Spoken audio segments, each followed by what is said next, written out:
কিছু ভ্রমণ থাকে যেগুলো শুধুমাত্র একটা ডেস্টিনেশনের গল্প নয়, কিছু ভ্রমণ সময়ের সঙ্গে সঙ্গে আমাদের জীবনের সব থেকে মূল্যবান স্মৃতি হয়ে ওঠে। আজ যে ভিডিওটা আপনাদের সঙ্গে শেয়ার করতে চলেছি সেটা আমাদের পরিবারের একটা খুব বিশেষ ভ্রমণের গল্প। তখন আমরা কেউ জানতাম না এই ট্রিপটাই একদিন আমাদের শেষ ফ্যামিলি ট্রিপ হয়ে থাকবে। জীবন কখনো কখনো একটা সাধারণ মুহূর্তকে শেষ স্মৃতিতে পরিণত করে দেয়, আমরা কেউ তা বুঝতে পারি না। আমরা তাকে হারিয়েছি 7th August 2025। তারপর থেকে এই ভিডিওটা আর পোস্ট করার সাহস হয়নি। ভিডিওগুলো যখনই দেখতাম মনে হতো উনি এখানেই আছেন। এই হাসিটা, এই কথাগুলো, এই ছোট্ট ছোট্ট মুহূর্তগুলো সবকিছুই যেন এখনো আমাদের চোখের সামনে ভাসছে। সময় খুব দ্রুত চলে যায়। আজ প্রায় 1 বছর হয়ে গেল, কিন্তু কিছু শূন্যতা কি কখনো সত্যি পূরণ হয়? হয়তো না, তবে স্মৃতিগুলো থেকে যায়। আর সেই স্মৃতিগুলো কখনো কখনো আমাদের মনে করিয়ে দেয় আমরা কত সুন্দর মুহূর্ত একসাথে কাটিয়েছিলাম। আজ প্রায় 1 বছর পর সেই শেষ ফ্যামিলি ট্রিপের স্মৃতিগুলো আপনাদের সঙ্গে ভাগ করে নিচ্ছি। চলুন ফিরে যাই সেই দিনগুলোর কাছে। সেই দিনগুলো আজ শুধু ভিডিওতেই নেই, আমাদের হৃদয়ের মধ্যেও রয়ে গেছে।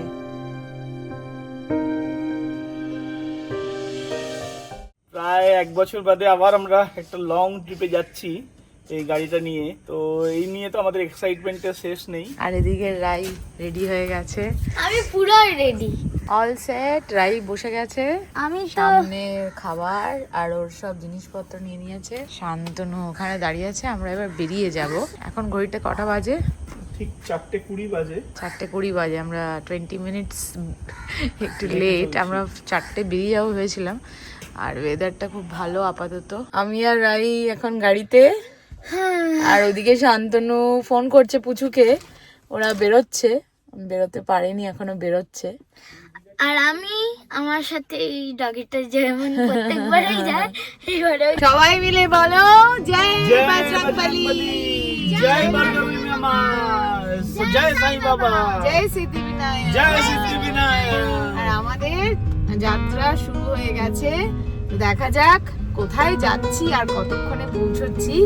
এখন কিন্তু ঘড়িতে বাজে 4:20। শান্তনু ড্রাইভার সিটে, হ্যালো। আর আমাদের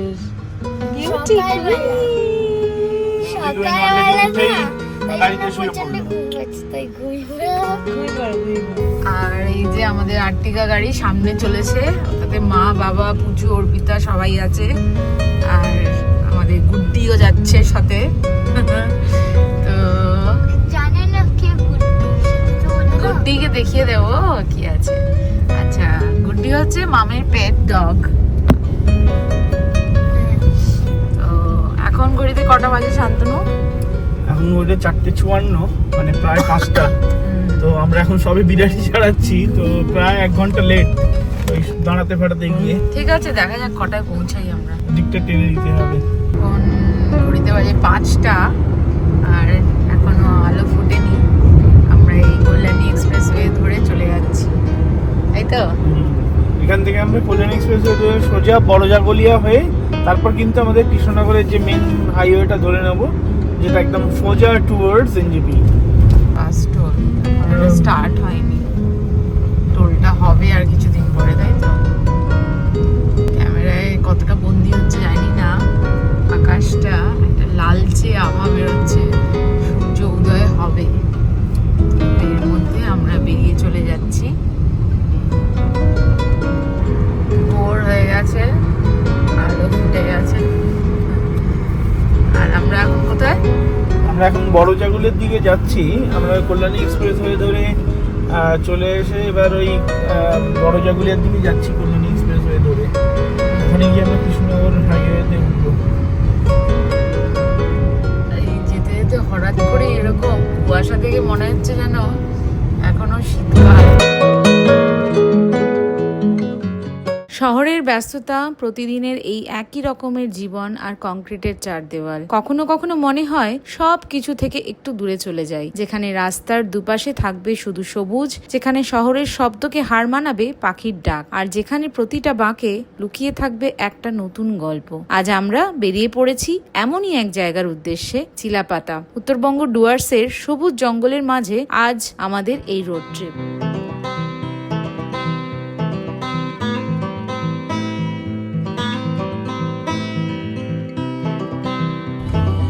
যে সেকেন্ড টোল, আর আমরা এখানে গান শুনতে শুনতে যাচ্ছি। আমরা এখানে দাঁড়িয়েছি, আর পুচুদের সাথে এখানে- দেখা হয়ে গেছে এখানে যে পাশাপাশি দুটো breakfast গাড়ি। হবে। এখানে আমাদের ব্রেকফাস্ট হবে। ব্রেকফাস্ট হবে। আর এই যে পেট্রোল পাম্প, তো এখানে একটু ফ্রেশ হতে গেছে। পেট্রোল পাম্পটা পরিষ্কার। 6:30 বাজে। আর এই যে হাইওয়ে। ঠাম্মি তুমি কিছু বলবে? না, আমরা এই ঘুরতে যাচ্ছি, আর এখন কি বলবো? এবার সারপ্রাইজটা বলে দিই আমরা কোথায় যাচ্ছি। আমরা যাচ্ছি চিলাপাতা ফরেস্ট। ওখানে একটা হোমস্টেতে আমরা থাকবো। রাস্তায় দাঁড়িয়েছি, এখানে ব্রেকফাস্ট হচ্ছে। আর ওইদিকে একটা চায়ের দোকান আছে। এই যে না না, তুমি বলেছিলাম গুড্ডি, এটা হচ্ছে গুড্ডি।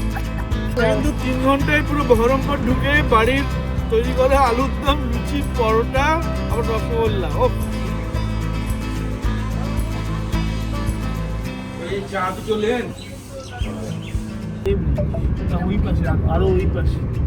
ওই তো নিচে দিয়ে তো জল যাচ্ছে, জল ওই তো। ব্রেকফাস্ট খাওয়া দাওয়ার পর আবার শুরু হয়ে গেছে আমাদের জার্নি। আর এখন গাড়ি থেকে আছে ঠাম্মি ঠাম্মি তাই এখন ঘুম টুম দিয়ে এখন ঠাম্মির সঙ্গে আড্ডা দিচ্ছি। এরপরে আবার আমরা কোথায় দাঁড়াবো? এখন আমরা ডাল কলাগুলো পেরিয়ে দাঁড়াবো লাঞ্চ করতে। আর ঘড়িতে এখন বাজে 9টা, এক্স্যাক্টলি 8:51। তো আমরা আশা করছি যে আমরা 6টার মতো পৌঁছে যাবো।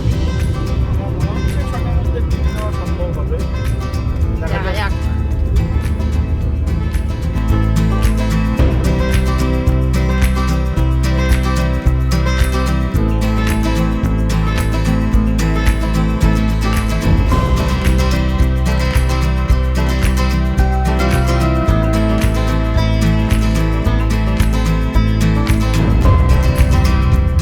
ফারাক্কা 35 এ উঠলাম, চলো দেখি কতক্ষণ হয়। ব্রিজে উঠে গেছি। এখন ঘড়িতে বাজে 10:30। ঠিক 5.5 ঘন্টায় ফারাক্কা পৌঁছে গেলাম। রাই এখানে চালিয়ে যাচ্ছে ওয়াটারমেলন।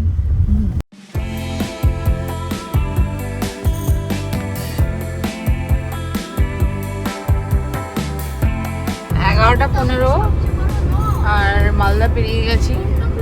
ঠিক 6 ঘন্টায় মালদা পেরিয়ে গেছি।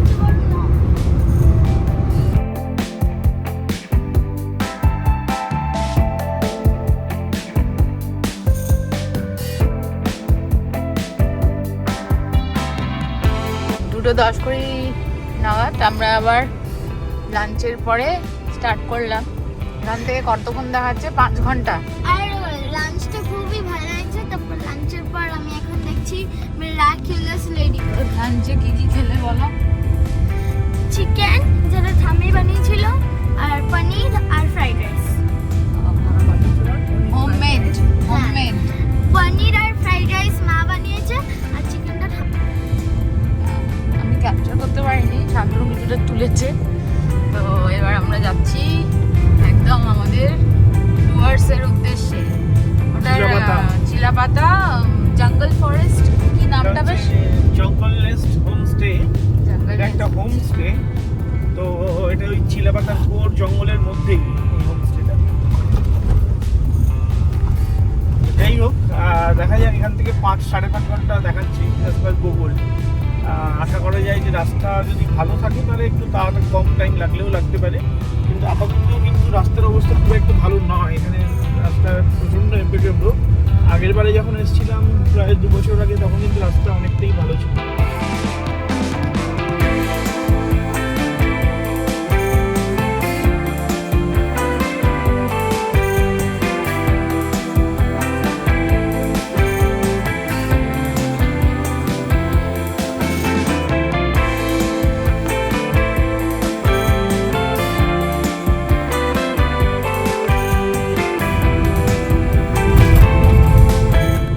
চিলাপাতার রাস্তাটার জন্য কোথা দিয়ে যাচ্ছি আমরা?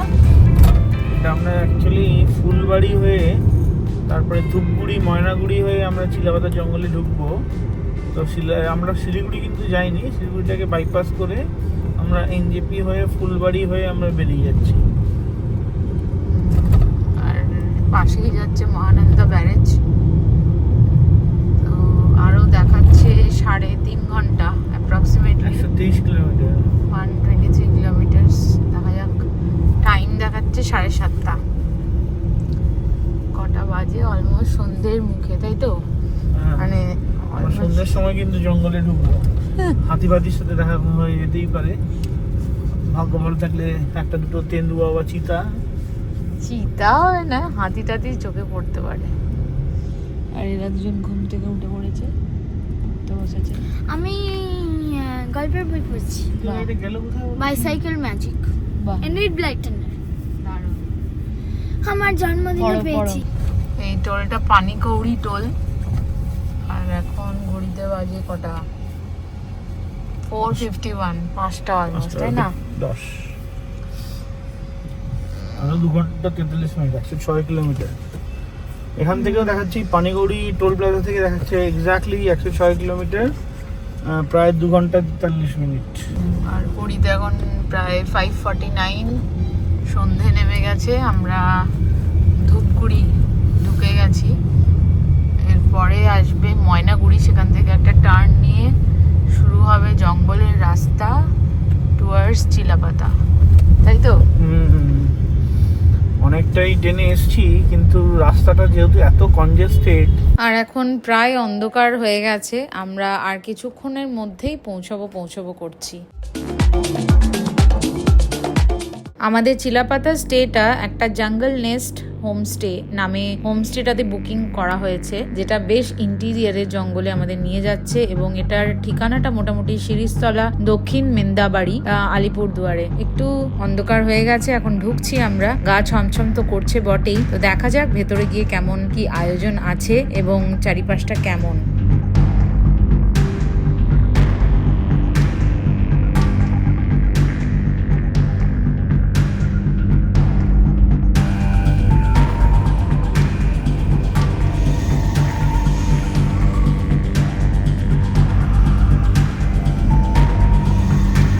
আর এই হচ্ছে আমাদের রুম ফর নেক্সট 2 days। আর এখানে ওরা পেটও অ্যালাউ করেছে। তো হোমস্টেতে যেমন হয় তেমনই, খারাপ না, ছিমছাম। এবং এখানে ফুডিংও ইনক্লুডেড আছে।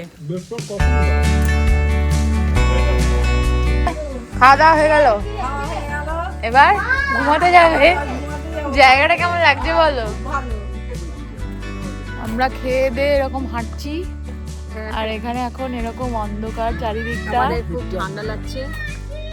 আর ওই দিকে শান্তনু মুখ বাড়িয়েছে। সবাই ভয় পাচ্ছে, আমাদের বোধহয় বাঘে নিয়ে গেল কি হাতিতে নিয়ে গেল। তাদের ঘুম টুম পায় না, আমাদের একাই মানে কি বলবো, বেশ মজা হচ্ছে, বেশ থ্রিল হচ্ছে। বেশ মজা। তবে এখানে একা আসলে কিন্তু ভয় লাগবে, প্রচন্ড একটু ভয় লাগবে, কারণ কথা বলার কিছু থাকবে না কারোর সাথে। থমথমে, মানে আসলে পরে গ্রুপেই আসতে হবে। আজ 7th August 2026, প্রায় 1 বছর পর আমরা আবার তাকে স্মরণ করছি। মানুষকে খাওয়াতে উনি খুবই ভালোবাসতেন। কেউ বাড়িতে এলে কিছু না খাইয়ে ছাড়তেন না। নিজের হাতে রান্না করে খাওয়াতে তার খুব ভালো লাগতো। তাই আমরা ভাবলাম তাকে স্মরণ করার এর থেকে সুন্দর উপায় আর কি হতে পারে। তাই আজ আমরা বাড়িতে রান্না করেছি। প্রায় 20 জনের মতো মানুষদের জন্য খাবারের আয়োজন করেছি। নিজের হাতে রান্না করে ভালোবাসা দিয়ে খাবার তৈরি করেছি। আর আজ সেই খাবার আমরা তাদের মধ্যে বিতরণ করছি, যাদের সত্যি এই খাবারের প্রয়োজন। হয়তো এটা খুব বড় কিছু নয়, কিন্তু আমাদের বিশ্বাস ভালোবাসা দিয়ে করা ছোট্ট একটা কাজও কখনো কখনো অনেক বড় অর্থ বহন করে।